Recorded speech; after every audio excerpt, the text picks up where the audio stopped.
ನಮಸ್ಕಾರ ಸ್ನೇಹಿತರೆ. ಅಯೋಧ್ಯೆಯಲ್ಲಿ ನಿರ್ಮಾಣ ಆಗುತ್ತಿರುವ ಭವ್ಯವಾದ ರಾಮ ಮಂದಿರದಲ್ಲಿ ಭಗವಾನ್ ರಾಮಲಲ್ಲಾರ ಪ್ರಾಣ ಪ್ರತಿಷ್ಠಾಪನೆ ಜನವರಿ 22ರಂದು ಜರುಗಲಿದೆ. ಅದರ ಸಿದ್ಧತೆಗಳು ಅಂತಿಮ ಹಂತ ತಲುಪಿವೆ. ಈ ನಡುವೆ ಅನೇಕ ಆಚರಣೆಗಳು ಭರದಿಂದ ಸಾಗುತ್ತಿವೆ. ಇದರ ಮಧ್ಯೆಯೇ ಅಯೋಧ್ಯ ಮತ್ತು ಕರ್ನಾಟಕಕ್ಕೆ ವಿಶೇಷವಾದ ಸಂಬಂಧವಿದೆ. ಈ ಮಂದಿರಕ್ಕೆ ಕನ್ನಡಿಗರು ತನ್ನದೇ ಆದ ಅನೇಕ ಕೊಡುಗೆಗಳನ್ನು ನೀಡಿದ್ದಾರೆ. ಅವುಗಳಲ್ಲಿ ಪ್ರಮುಖವಾದವೆಂದರೆ, ಮೊದಲನೆಯದಾಗಿ ಚಕ್ರವರ್ತಿ ದಶರಥ ಮಹಾರಾಜನಿಗೆ ಮಕ್ಕಳಿಲ್ಲದ ಸಮಯದಲ್ಲೇ ಪುತ್ರಕಾಮೇಷ್ಟಿ ಯಾಗ ಮಾಡುವಂತೆ ಸಲಹೆ ಕೊಟ್ಟಿದ್ದೇ ಋಷ್ಯಶೃಂಗ ಮಹಾಮುನಿಯವರು. ಇವರು ಶೃಂಗೇರಿಯಲ್ಲಿ ವಾಸ ಮಾಡುತ್ತಿದ್ದರು. ಆದ್ದರಿಂದಲೇ ಇದಕ್ಕೆ ಶೃಂಗೇರಿ ಎಂಬ ಹೆಸರು ಬಂದಿದ್ದು. ಈ ಮುನಿಗಳ ಸಲಹೆಯಂತೆ ಪುತ್ರಕಾಮೇಷ್ಟಿ ಯಾಗ ಮಾಡಿ ಮಕ್ಕಳನ್ನು ಪಡೆದಿದ್ದು. ರಾಮನು ವನವಾಸದಲ್ಲಿದ್ದಾಗ ಕರ್ನಾಟಕದ ಹಲವು ಸ್ಥಳಗಳಿಗೆ ಭೇಟಿ ನೀಡಿದ್ದನು. ಅವರ ಪಾದ ಸ್ಪರ್ಶದಿಂದ ಅನೇಕ ಸ್ಥಳಗಳು ಇಂದು ಪವಿತ್ರ ಕ್ಷೇತ್ರಗಳಾಗಿವೆ. ರಾಮನು ಕಿಷ್ಕಿಂಧಿಯಲ್ಲಿ ವಾಲಿಯನ್ನು ಕೊಂದು ಸುಗ್ರೀವನಿಗೆ ರಾಜ್ಯವನ್ನು ಕೊಟ್ಟಿದ್ದು ಕಿಷ್ಕಿಂಧಿಯು ಹಂಪಿಯ ಬಳಿಯಿರುವ ಆನೆಗುಂದಿ ಎಂಬ ಸ್ಥಳವೆಂದು ಹೇಳಲಾಗುತ್ತಿದೆ. ಹನುಮಂತ ಮತ್ತು ಸುಗ್ರೀವರ ಮಿತ್ರತ್ವದಿಂದ ಲಂಕೆಗೆ ಸೇತುವೆ ನಿರ್ಮಿಸಿ ಯುದ್ಧ ಮಾಡಿ ರಾವಣನನ್ನು ಸಂಹರಿಸಿ ಸೀತೆಯನ್ನು ಮರಳಿ ಪಡೆದಿದ್ದು. ಹಾಗೆಯೇ ರಾಮನು ಲಂಕೆಯಿಂದ ಸೀತೆಯನ್ನು ತಂದು ಅಯೋಧ್ಯೆಗೆ ಹಿಂದಿರುಗುವ ವೇಳೆ ಮೇಲುಕೋಟೆಯ ಹತ್ತಿರವಿರುವ ಧನುಷ್ಕೋಟಿ ಬಳಿ ವಿಶ್ರಾಂತಿ ಪಡೆಯುತ್ತಿದ್ದನು. ಆ ಸಮಯದಲ್ಲಿ ಸೀತೆಗೆ ನೀರಡಿಕೆಯಾದ್ದರಿಂದ ರಾಮನು ಬಾಣ ಪ್ರಯೋಗ ಮಾಡಿ ಭೂಮಿಯಿಂದ ನೀರು ತಂದನು. ಬಾಯಾರಿಕೆಯಾದ ಸೀತೆಗೆ ನೀರನ್ನು ಕುಡಿಸಿದನು. ಇದೇ ಧನುಷ್ಕೋಟಿ ಎಂದು ಕರೆಯಲ್ಪಡುವ ಕೊಳವು ಇಂದಿಗೂ ಇದೆ. ಇದು ವರ್ಷವಿಡೀ ಯಾವಾಗಲೂ ನೀರೇ ಬತ್ತುವುದಿಲ್ಲ. ಇನ್ನು ದೇವಾಲಯಕ್ಕೆ ಬೇಕಾದ ಗ್ರಾನೈಟ್ ಕಲ್ಲುಗಳನ್ನು ಹನುಮಾನ್ ಗ್ರಾನೈಟ್ ಮೇಜರ್ ಟೆಂಡರ್ ಕರ್ನಾಟಕದವರದ್ದೇ. ರಾಮ ಮಂದಿರದ ಎಲೆಕ್ಟ್ರಿಕಲ್ ವರ್ಕ್ ಕಾಂಟ್ರಾಕ್ಟರ್ ಕೂಡ ಕರ್ನಾಟಕದವರೇ.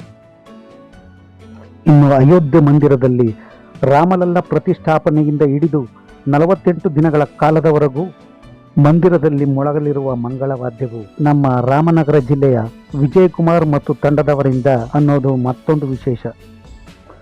ಅಲ್ಲದೆ ಕೇಂದ್ರ ಸರ್ಕಾರದ ಗಣಿ ಖಾತೆ ಅಧೀನದಲ್ಲಿ ಕಾರ್ಯನಿರ್ವಹಿಸುತ್ತಿರುವ national institute of rock mechanics ವಿಜ್ಞಾನಿ ಡಾಕ್ಟರ್ ರಾಜನ್ ಬಾಬುರವರೇ ರಾಮಲಲ್ಲ ವಿಗ್ರಹ ಕೆತ್ತಲು ಬಳಸಿದ ಕಲ್ಲನ್ನು ಪರೀಕ್ಷಿಸಿದ್ದು. ಇವರು ದೇವಾಲಯ ನಿರ್ಮಾಣದ ಪ್ರತಿ ಹಂತದಲ್ಲೂ ದೇವಸ್ಥಾನದ ಅಡಿಪಾಯಕ್ಕೆ ಹಾಕಿರುವ 65% ಕಲ್ಲನ್ನು ಸಹ ನಮ್ಮ ಕರ್ನಾಟಕದ ಚಿಕ್ಕಬಳ್ಳಾಪುರ ಜಿಲ್ಲೆ ಮತ್ತು ದೇವನಹಳ್ಳಿಯ ಸುತ್ತಮುತ್ತ ತೆಗೆದುಕೊಂಡು ಹೋಗಿರುವಂಥದ್ದು ಮತ್ತೊಂದು ವಿಶೇಷ. ರಾಮಲಲ್ಲ ಮೂರ್ತಿ ಕೆತ್ತನೆಗೆ ಬೇಕಾದ ಶಿಲೆ ಶ್ರೀಕೋಟೆ ತಾಲೂಕಿನ ಹಾರೋಹಳ್ಳಿಯಲ್ಲಿ ದೊರಕಿದ್ದು. ಸುಂದರವಾದ ರಾಮಲಲ್ಲ ಮೂರ್ತಿಯನ್ನು ಕೆತ್ತಿದ್ದು ನಮ್ಮ ಮೈಸೂರಿನ ಹೆಮ್ಮೆಯ ಶಿಲ್ಪಿ ಹಾಗೂ ಕಲಾವಿದ ಅರುಣ್ ಯೋಗಿರಾಜ್ರವರು. ರಾಮ ಮಂದಿರಕ್ಕೆ ಸಿಡಿಲು ನಿರೋಧಕ ಅಳವಡಿಸಿರುವುದು ಸಹ ನಮ್ಮ ಕರ್ನಾಟಕದವರೇ. JEF ಎಂಬ ಕಂಪನಿ ಬೆಂಗಳೂರು ಮೂಲದ್ದು. ಗರ್ಭಗುಡಿ ದ್ವಾರ ಕೆತ್ತಿದ್ದು ಕೊಪ್ಪಳದ ನಾಗಮೂರ್ತಿ ಸ್ವಾಮಿಯವರು.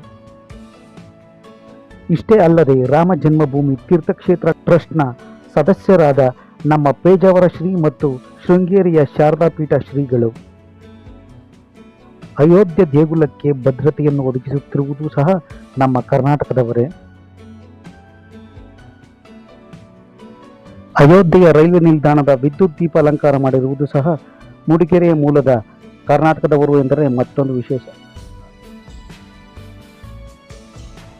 ದೇವಸ್ಥಾನದ ಒಳಗೆ ಪ್ರತಿಷ್ಠಾಪಿಸಲಾಗಿರುವ 2 ಗಣೇಶ ಮೂರ್ತಿಗಳನ್ನು ಕೆತ್ತಿರುವುದು ಶಿಲ್ಪಿ ವಿನಾಯಕ್, ಉತ್ತರ ಕನ್ನಡ ಜಿಲ್ಲೆಯ ಹೊನ್ನಾವರದ ಕೆಕ್ಕಾರು ಗ್ರಾಮದವರು. ಇನ್ನು ರಾಮ ಮಂದಿರ ನಿರ್ಮಾಣದ ಉಸ್ತುವಾರಿಯನ್ನು ಹೊತ್ತಿರುವವರು ನಮ್ಮ ರಾಜ್ಯದ ಗೋಪಾಲ್ಜಿ ಅವರು. ಇಷ್ಟೇ ಅಲ್ಲದೆ ಮಂದಿರ ನಿರ್ಮಾಣದ ಜವಾಬ್ದಾರಿಯನ್ನು ಕನ್ನಡಿಗರೇ ಆದ ಕಾಂಟ್ರಾಕ್ಟರ್ ಮುನಿರಾಜುರವರು ಹೊತ್ತಿದ್ದಾರೆ. ಶಿಲಾನ್ಯಾಸದಿಂದ ಹಿಡಿದು ಸಂಪೂರ್ಣ ಕಾಮಗಾರಿ ಜವಾಬ್ದಾರಿಯನ್ನು ಹೊತ್ತಿದ್ದಾರೆ.